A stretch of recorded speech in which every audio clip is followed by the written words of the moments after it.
आपको पता है कि जब भगवान ने युद्ध शुरू किया तो पूजा की।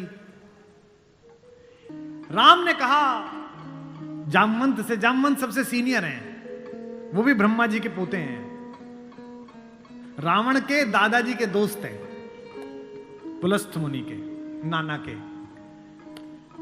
कहा कि प्रभु महाराज जामवंत जी, मैं युद्ध करने जा रहा हूं, उससे पहले मैं पूजा करना चाहता हूं। जामवंत ने कहा करिए महाराज। तो बोले मेरे आराध्य तो शंकर हैं, शंकर राम की पूजा करते हैं और राम शंकर की पूजा करते हैं, इस कहानी से बड़ा समन्वय किसी का नहीं हो सकता। जामवंत ने कहा पूजा कर लीजिए महाराज। बोले मुझे एक ऐसा पंडित चाहिए जो शैव हो, शिव को मानने वाला, और मैं वैष्णव हूं तो वैष्णव भी हो। उन्होंने कहा कि इस जंगल में, इस युद्ध क्षेत्र में ऐसा कोई पंडित कहां मिलेगा भगवान। तो उन्होंने कहा पूजा कैसे होगी फिर। जो जामवंत ने कहा एक पंडित मेरे ध्यान में है, पर वो आपका पुरोहित बनेगा नहीं। बोले कौन। बोले पुलस्त्य मुनि का नाथी महारथी रावण, वो शिव का भक्त है और वैष्णव भी है, उससे करा लीजिए। सोचिए जिसको हराने जा रहे हैं उससे पूजा। राम ने जामवंत से कहा कि महाराज पूछ के तो आइए, अगर महापंडित रावण आज्ञा दे दें इस यज्ञ के लिए तो मैं कर लूं। रावण को पता चला कि जामवंत बुलाने आए हैं। रावण ने अपने सैनिकों से कहा कि जैसे ही दादा जामवंत आए, कोई उनसे प्रश्न ना करे, उन्हें बस महल का मार्ग दिखा दे, हाथ जोड़ के सब चरण छुएं।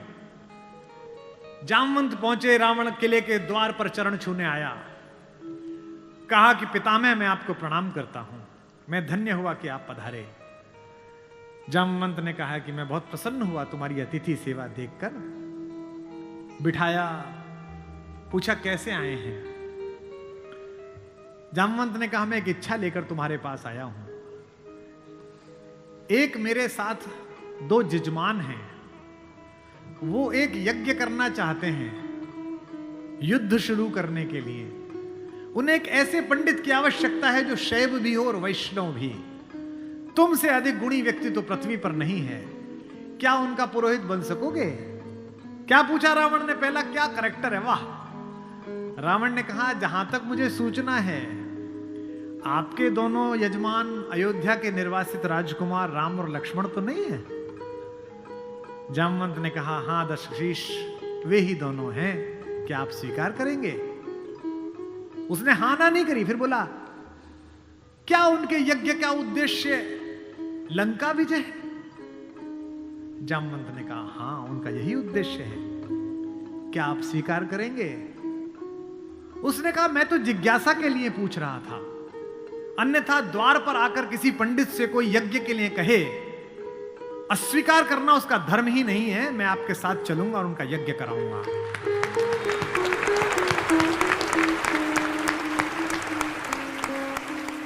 जामवंत ने कहा कि क्या मुहूर्त निकला।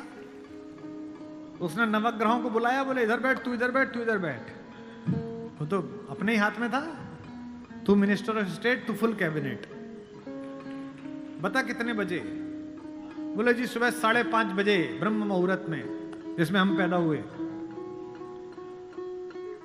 तो उसने कहा ठीक है 5:30 बजे का मुहूर्त निकला, मैं 5 बजे आ जाऊंगा। जामवंत ने कहा आचार्य हो गए अब तो रावण। आचार्य पूजा के लिए क्या व्यवस्था करनी है, क्या सामग्री लाऊं। उसने कहा आपके यजमान, मेरे यजमान जंगल में हैं, अगर यजमान के पास पूजन सामग्री ना हो तो पंडित का धर्म बनता है कि वो पूजन सामग्री लेके आए, तो मैं लेके आऊंगा। उसने अपने पुत्र मेघनाथ को जगाया, इंद्रजीत को, और कहा बेटा अशोक वाटिका जाओ, अशोक वाटिका जाओ और सीता से कहो मैं उसे मिलना चाहता हूं, एक विशेष प्रयोजन है। थोड़ी देर बाद खुद पहुंचा और कहा सीते, तुम्हारा पति राम लंका विजय का यज्ञ कर रहा है, उसके पास पुरोहित नहीं है, कल सुबह मैं उसका पुरोहित बनूंगा। लेकिन एक विवाहित व्यक्ति की पूजा अधूरी है अगर उसकी पत्नी उसके पार्श्व में ना बैठे। क्योंकि तुम उसकी पत्नी हो, तो सुबह ये इंद्रजीत रथ लेकर आएगा, तुम स्नान करके नया वस्त्र पहनकर इस रथ में बैठ जाना, क्योंकि मेरे यजमान की पूजा पूर्ण होनी चाहिए, मैं अपूर्ण पूजा का पुरोहित नहीं हूं।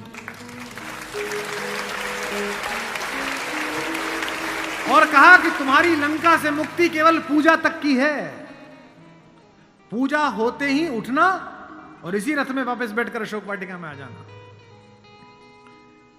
क्या तो सीता, क्या राम और क्या रावण, क्या कहानी है ये। सुबह यही हुआ, शिवलिंग की स्थापना हुई, बालुका की मृत्यु से एक विग्रह बनाया राम ने अपने ओजस्वी हाथों से। राम आजानुबाहु हैं, घुटने तक हाथ आते हैं उनके, ये पुरुषोत्तम का लक्षण है। महाराणा कुंभा वे भी आजानुबाहु थे। कभी कुंभलगढ़ के किले में जाइए, 3 फीट का शिवलिंग है, नीचे बैठ के अपने ही हाथ से लोटे से रुद्राभिषेक करते थे बिना उठे। वे भी सूर्यवंशी थे। राम आजानुबाहु थे, उन्होंने अपने बड़े बड़े हाथों से शिवलिंग तैयार करा। धोती पहने हुए, तिलक लगाए हुए तेजस्वी रावण पहुंचा। राम और लक्ष्मण ने आसन से खड़े होकर अपने पुरोहित को प्रणाम करा। आचार्य, मैं दशरथ का पुत्र राम अपने छोटे भाई लक्ष्मण के साथ आपको प्रणाम करता हूं। दोनों ने पैर छुए रावण के और कहा कि आचार्य आसन ग्रहण करिए। आचार्य ने पूजन प्रारंभ किया। ओम गणपति गंगावाय। अब ये कि पत्नी कहां से आए? आचार्य ने पूछा राम से। मेरे यजमान विवाहित है? राम ने कहा हाँ आचार्य मैं विवाहित हूं। अपनी धर्म पत्नी से कहिए कि वो आपके पार्श्व में आकर बैठे। राम ने कहा आचार्य मेरी धर्म पत्नी मेरे साथ नहीं है। तो जामवंत ने कहा आचार्य अब पूजा कैसे होगी? बोले पितामह मैंने आपसे कहा था कि किसी यजमान के पास अगर सामग्री किसी भी तरह की पूरी ना हो, कोई व्यवस्था पूरी ना हो, तो आचार्य का धर्म है कि वो पूरी व्यवस्था बना के लाए। बेटा इंद्रजीत, यजमान की पत्नी को उनके पार्श्व में स्थापित करो। अपहरण गई हुई मां हमारी जगत जननी भारतेश्वरी पार्श्व में बैठी। पूजन प्रारंभ हुआ, सारी अर्चना हुई और पूजन के बाद रावण ने कहा कि मैं आप दोनों यजमानों को आशीर्वाद देता हूं कि आप दोनों जिस संकल्प के कारण ये पूजा कर रहे हैं, आज सारे देवता उपस्थित होकर आपके संकल्प को पूर्ण करें। मैं आशीर्वाद देता हूं। हमारे गांव में गीत गाया जाता था, बना पुरोहित रामचंद्र का जय का वर दे आया। जब चलने लगे तो राम ने पूछा, बोले आचार्य दक्षिणा? तो आचार्य हंसा। बोला त्रैलोक्य की संपदा आपके आचार्य के पास है, कुबेर का रथ आपके आचार्य के पास है, ऐसे में मेरा वनवासी मुझे क्या दक्षिणा देगा मेरा यजमान? तो राम ने कहा कि मैं रघुवंशी हूं, दक्षिणा के बिना पूजा कराना मेरे लिए निष्फल हो जाएगा, आप दक्षिणा तो मांगिए। तो रावण ने कहा कि मैं आपसे समय पर दक्षिणा मांग लूंगा। राम ने कहा उस समय में देने योग्य बचा या ना बचा? आचार्य बता तो दीजिए कि दक्षिणा क्या है। आचार्य ने जो दक्षिणा मांगी उस पर रावण को भी राम की तरफ से प्रेम भेजा जा सकता है। आचार्य ने कहा मेरी दक्षिणा यही है कि आचार्य का जब अंतिम समय आए तब दोनों यजमान मेरे सामने उपस्थित रहें। एक अंतर समझ लेना राम और रावण में। आप ढूंढना आपके अंदर रावण है कि राम है। राम के पास जो है वो पर्याप्त है और रावण को जो प्राप्त है वो पर्याप्त नहीं है। रावण के पास पंचकन्याओं में पूजित हमारे मेरठ की पंचकन्याओं में सबसे सुंदर स्त्री मंदोदरी जैसी सती मां उनकी पत्नी है, लेकिन उसके बाद भी जंगल में घूमते हुए एक तपस्वी की वलकल पहने हुए युवती को अपनी रानी बनाना चाहता है। लेकिन युद्ध के आखिरी दिन जब रावण पड़ा हुआ है नीचे, निश्चेष्ट उसका शव पड़ा हुआ है, तो मंदोदरी ने विलाप करने के बाद पूछा वो कहां गया जिसने इसे मारा? लोगों ने कहा वहां बैठा समुद्र के किनारे, शाम ढल रही है, सूरज डूबने वाला है और रघुवंशी राम उदास एक पत्थर पर बैठे हुए कि इतना रक्तपात क्यों हुआ, दुखी है राम लाशों को देखकर। मंदोदरी गई, कमांडो खड़े हुए हैं उनको रोकने के लिए, लेकिन देखा कि माता मंदोदरी आ रही है तो पुलिस वाले हट गए, वानर हट गए, पीछे से पहुंची। चिंताग्रस्त राम ने अचानक एक स्त्री की छाया देखी जो पैर के आसपास आ रही है। राम सचेत होकर उठे और पलटकर कहा कि देवी मैं आपको प्रणाम करता हूं, इस निर्जन रण क्षेत्र में आप कौन हैं? मंदोदरी ने कहा, हे राम, मैं रावण की दुर्भाग्यशाली पत्नी मंदोदरी हूं। राम ने कहा, मां मैं आपसे क्षमा चाहता हूं, आपका पति बड़ा तेजस्वी था, महाज्ञानी था, उच्च कुल में पैदा हुआ था, ब्रह्मा का वंशज था, लेकिन उसने अनीति की थी इसलिए मुझे उसको मारना पड़ा। मैं आपके इस शोक के लिए क्षमा चाहता हूं। मंदोदरी ने कहा, मैं इसलिए नहीं आई कि मैं तुम्हें कोसूं। राम ने पूछा, फिर किस लिए आई मां?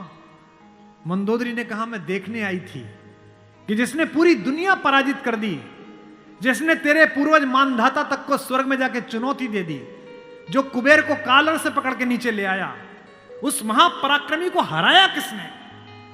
ऐसा उसमें क्या है जो मेरे पति में नहीं था? तो राम ने पूछा कि मां आपको पता चला क्या है? बोले, हां पता चल गया, आने से पहले ही पता चल गया। राम ने पूछा, क्या अंतर है? बोले, राम एक मेरा पति था जो मेरी जैसी सुदर्शना होते हुए भी तेरी पत्नी चाहता था, एक तू है कि पीठ पर से भी परस्त्री की छाया पड़ी है तो उठकर खड़ा हो गया है, ये उसमें तुझ में अंतर है।